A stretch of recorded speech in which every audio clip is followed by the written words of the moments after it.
Hello everyone, welcome to another episode of the Learn with Ifya project with me, Miss Japoma Safwa. Today on A Warped Child Guide, we are talking about nature versus nurture.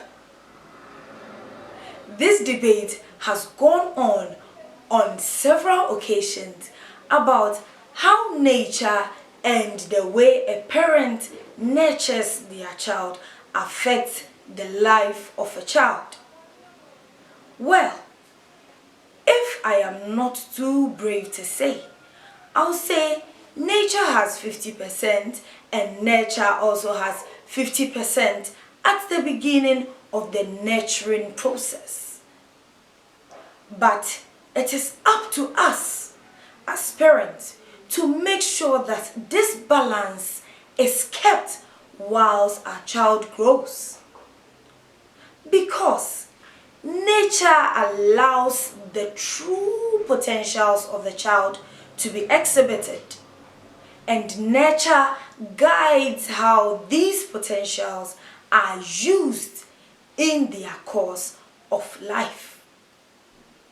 So, we say that sometimes parents who are too authoritarian tend to give much emphasis and tilt the balance of the nature-nurture situation, causing nurture to have about 70% influence and nature having 30%. Thus, they overshadow the potentials of their children.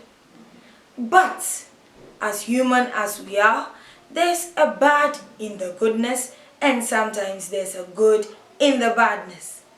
As parents, what are we supposed to do to keep this balance? Well, we are supposed to learn from our children. What are they capable of?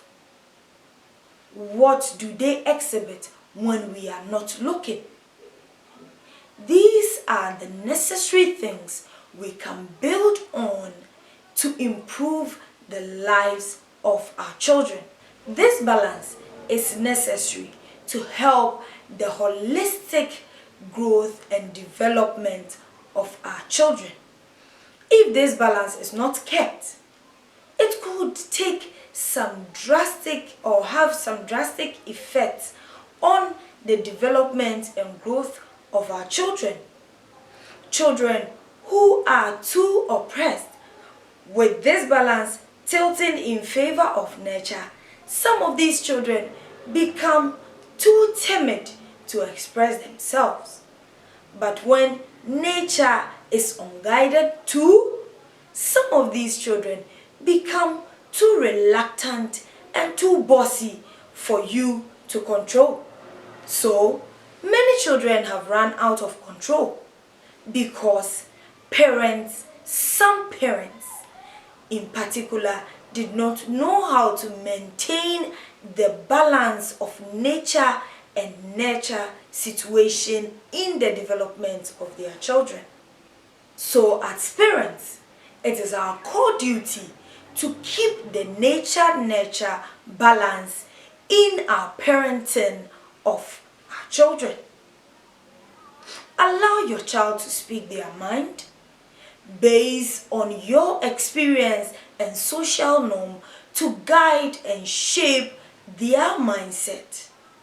Allow them to display what they know and based on your experience to guide them on what to do and when to do them, so that they do not do the right things at the wrong times and the wrong things at the right times. As parents, we will continue to learn. So we always say that stay tuned for next episodes of A Warped Child Guide, and let's learn more on how to bring up our children. See you in the next episode. It has been me, Miss Japoma Safwa. Bye bye for now and see you soon.